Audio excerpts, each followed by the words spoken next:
Order of operations. Example 1. Sam owns a shop.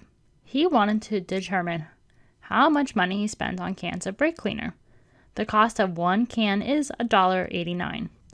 One can last for 11 jobs. If he does 44 brake jobs in 1 week, how much does it cost him per week for brake cleaner? So you can see that we have our expression below that we can solve for right here. Now we need to go over a few things on how we go about doing the steps to solving this.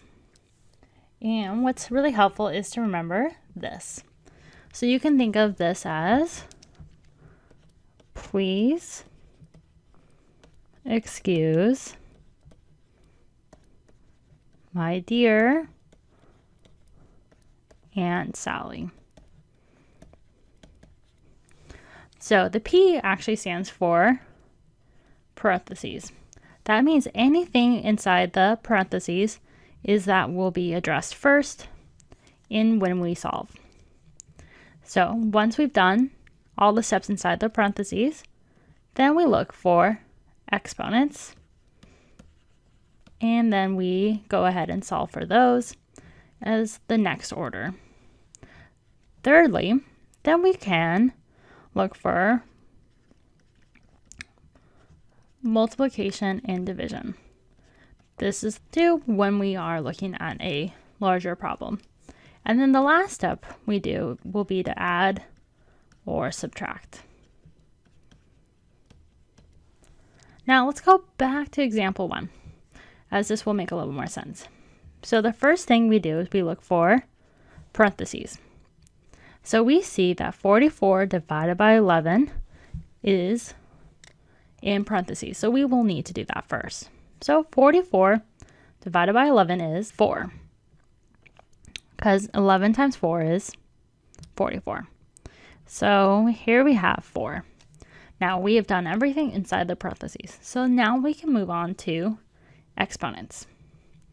Now, when we move on to exponents, we see that there is no exponents in this problem.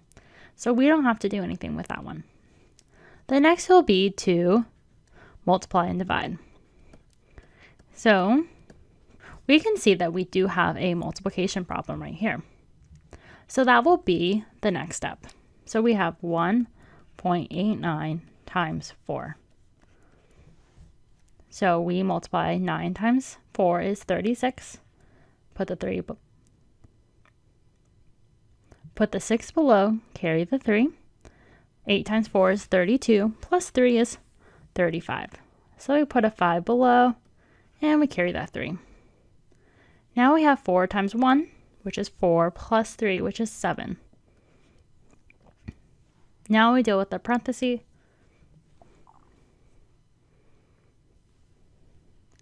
Now we deal with the decimal. We said we have 2 decimal values to deal with. So we need to move it over 2. So then we get 7.56 for this multiplication. And we can see that we are done. So that would be our final solution. So let's go over another example to solve for the following. So you can see that in this problem, there's several things that we will have to do. So in order to see which ones we do first, we need to have our list. So we have, please excuse my dear Aunt Sally. So the first thing we do is we look to see if we have parentheses. And we can see we do. Which also inside this parentheses, there are 2 operations. We have a subtraction and we have an exponent. So in order to determine how we solve for this first, we go back to this list right here. So this is really important to remember. So there's no parentheses inside the parentheses. So we've done that. Now we look for exponents. And we can see we have an exponent. So that would be the first thing we deal with. So here we have 7 minus. Now that 3 is only attached to the 5. So we're only multiplying 5 3 times. So we have 5 times 5 times 5. We can close the parentheses. And just so we don't lose track of these, we're going to carry it all out. So the first thing we do is we're going to multiply that out. So 5 times 5 is 25.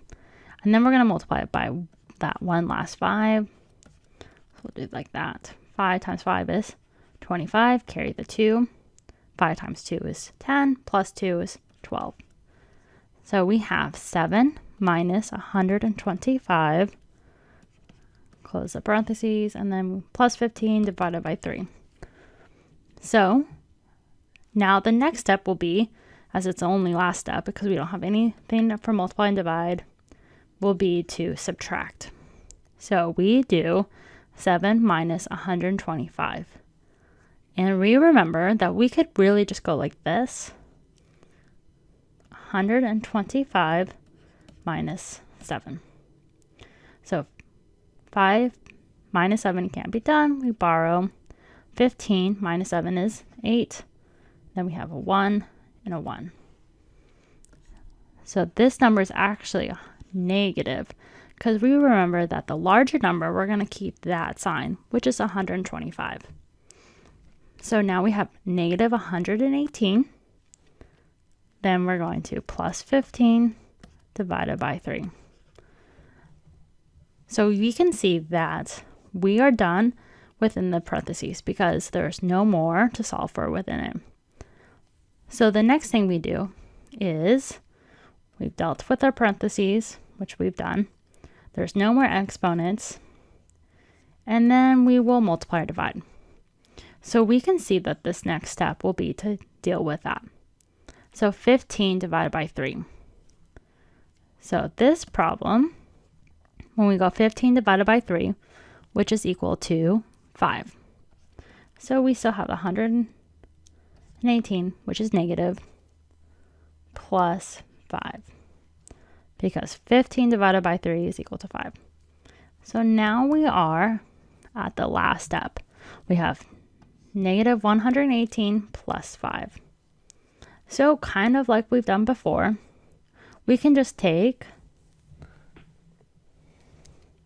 this 118 and we'll just subtract 5. Because we know 8 minus 5 is 3, and then we have a 1 and a 1. But as the 118 is the larger number than the 5, we know that we need to keep that sign. So the sign that 118 is next to is negative. So our final solution will be minus 113. And this would be our final solution to this problem. Let's do one more example. Example 3.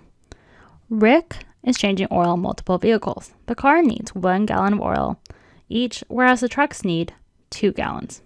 And if there are 23 cars and 14 trucks, how many quarts of oil was used? So we need to know that there's 1 gallon for every 4 quarts. So now what we can do is use this equation below as it's set up for us to solve for it. So let's remember we have, please excuse my dear Aunt Sally. So the first thing we need to do is look at parentheses. We see we have a large parentheses with multiple operations within. So how to solve for within the parentheses, we go back to our list and we see that we need to solve within the parentheses first. So let's go ahead and tackle 23 times 1, which anything multiplied by 1 is equal to itself.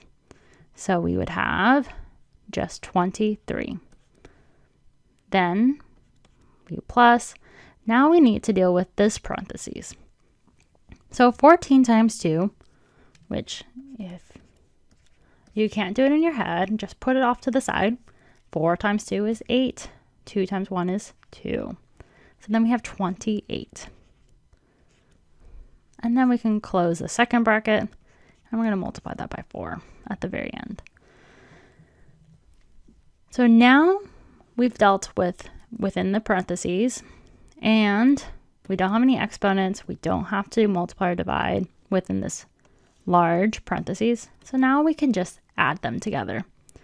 So here we have 23 plus 28. So 3 plus 8 is 11. Carry the 1. 1 plus 2 is 5. So here we have 51, and then we're going to multiply it by 4. And this is our final step, as there's nothing else we can do. So 51 times 4. 4 times 1 is 4. 4 times 5 is 20. So here we have 204. And this is our solution for how many quarts of oil that was used.